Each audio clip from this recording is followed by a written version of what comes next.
পুনৰবাৰ স্বাগতম সেউজ প্ৰেমী বন্ধু বান্ধৱীসকল নতুন এটা ভিডিঅ'লৈ। আপোনালোকক মই কৈছিলোঁ যে মোৰ টাবখিনি চাফা কৰিব লগা হৈ আছে, গতিকে বাগিচা চাফাই অভিযান মই দ্ৰুত গতিত চলাই আছোঁ। যিসমূহ নহয় আচলতে প্ৰত্যেকটো টাবেই ইমান বেছি শেলাই আৰু বোকা আদিবোৰ হৈ গৈছে, সেইকাৰণে এনেকৈ টেপটোৰ তললৈ টাববোৰ দাঙি দাঙি আনি স্ক্ৰাবাৰডাল মাৰি মাৰি মই প্ৰথমতে গোটেই টাবখিনি ধুই চাফা কৰি লৈছোঁ।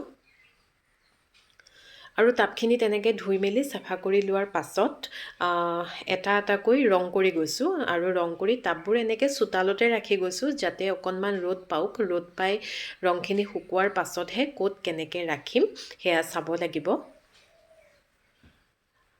আচলতে বাগিচাত প্ৰত্যেকটো দিনতেই কিবা নহয় কিবা এটা কাম ওলায়েই, হয়নে নহয় বাৰু কওকচোন।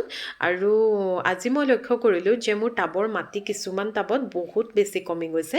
আচলতে কি হয়, যেতিয়া এজোপা গছ ৰোৱাৰ সময়সীমা এবছৰৰ পৰা 1.5 বছৰ হয়, সময়টো যিমানে বাঢ়ি যায় টাবত দিয়া মাটিখিনি সিমানে কমি আহে, তাৰমানে বহি যায় তললৈ।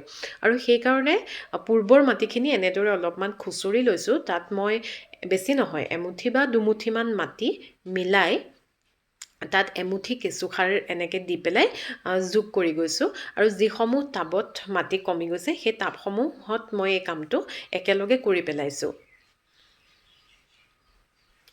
পাতফুলবোৰৰ দেখিবলৈ আমি খুব ভাল পাওঁ, কিন্তু ফুলি থকা ফুলৰ সৌন্দৰ্যই সুকীয়া। তাতে যদি গোলাপ হয়, গতিকে মোৰ বাগিচাত ফুলি থকা এই অকণমানি গোলাপজোপাও আপোনালোকক মোৰ দেখুৱাবলৈ মন গ'ল। আৰু এইজোপা হৈছে ইউফোবিয়া মিলি চাপৰ যিটো প্ৰজাতি, সেই প্ৰজাতিটো। ইউফোবিয়া মিলিক বহুত বেছি ৰ'দ লাগে আৰু সেইকাৰণে মই একেবাৰে টেৰেছত ৰাখিছোঁ এই প্লাণ্টকেইটা। চাওকচোন, ফুলতেই ইমান সুন্দৰ আগবাগ, কাঁইটৰ মাজতো থাকে সৌন্দৰ্যৰ সুবাস, আৰু সেয়া আমাক ইউফোবিয়া মিলিয়ে কৈ যায়। আৰু মোৰ এই ফাৰ্ণজোপা হিউমিডিটিৰ কাৰণে মই গৰমৰ দিনকেইটাত প্লাণ্টছৰ লগত গ্ৰুপত ৰাখিছিলোঁ। আৰু আজি ৰং কৰোঁ বুলি টাবটো যেতিয়া দাঙি আনিছোঁ তেতিয়া দেখিছোঁ ইমান ধুনীয়াকৈ আগবাগ কিছুমান কৰা আছে। এয়া প্ৰকৃতিয়ে কৰা আগবাগ।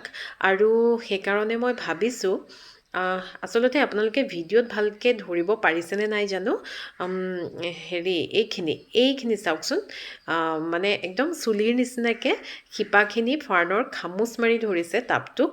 আৰু সেইকাৰণে মানে মই ভাবিছোঁ যে টাবটোৰ তলৰ যিটো অংশ সেই অংশটোতহে মই অকল ৰং কৰি দিওঁ, ওপৰৰ সেই অংশটো তেনেকৈয়ে থাকক। কাৰণ পাৰিলোহেঁতেন যদি মানে শিপাখিনি এৰুৱাই পেলাই ৰং কৰি দিব মই পাৰোঁ, কিন্তু প্ৰকৃতিৰ ইমান ধুনীয়া এখন ছবি প্ৰকৃতিয়ে আঁকি থোৱা, সেই ছবিখনত হাত দিবলৈ মোৰ মুঠেই মন যোৱা নাই। সেইকাৰণে এনেকৈয়ে থাকক। আৰু এই ফাৰ্ণজোপা, এইজোপা ফক্সটেইল ফাৰ্ণ। এই ফাৰ্ণজোপা মই নাৰ্চাৰীৰ পৰা কিনি আনিছিলোঁ আজি 2 দিনমানৰ আগতে। আৰু ফাৰ্ণজোপা পলিবেগত থকাৰ কাৰণে দেখিবলৈ ভাল লগা নাই, সেইকাৰণে ভাবিছোঁ মাটি একেখিনিয়ে ৰাখি এইটো পিছফালে আমাৰ পৰি থকা এটা দৈ টেকেলি মই ধুনীয়াকৈ ধুই মেলি লৈছোঁ। মাটি একেখিনিয়ে ৰাখি ফাৰ্ণজোপা মই সেই টেকেলিটোলৈ সলাই দিওঁ বুলি ভাবিছোঁ। আৰু সেইখিনি মাটিতে মই ফাৰ্ণজোপা এনেকৈ টেকেলিটোত ৰং কৰি ৰুই দিলোঁ, আৰু এতিয়া দেখিবলৈ ভাল লাগিছে। গতিকে পেলনীয়া কিছুমান বস্তু যদি আমি ব্যৱহাৰৰ উপযোগী কৰি পেলাওঁ, তেতিয়া বিশেষকৈ বাগিচা থকা সকলৰ খুব বেছি কামত আহে। আৰু গোটেই টাবখিনি মই আকৌ ঠাইকণ চাফ চিকুণ কৰাৰ পাছত এনেকৈ ৰাখি দিছোঁ। আচলতে যিসকল লোকে প্ৰথমৰ পৰাই মোৰ ভিডিঅ'সমূহ চাই আছে, আপোনালোকৰ প্ৰায় সংখ্যকৰ মোৰ বাগিচাৰ এই কোণাটো চিনাকিয়েই হৈ পৰিছে, এই গছখিনিও চিনাকিয়েই হৈ পৰিছে। অকণমান গছখিনিৰ ঠাইসমূহ সাল সলনি কৰি দিছোঁ।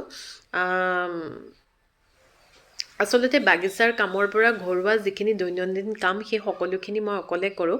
সেইকাৰণে লাহে লাহে যিমানখিনি পাৰোঁ, যেতিয়ালৈকে পাৰোঁ তেতিয়ালৈকে মই কৰি থাকিম বাগিচাৰ কাম। কাৰণ সময় যথেষ্ট লাগে আৰু অকলে কৰা হয় যিহেতু।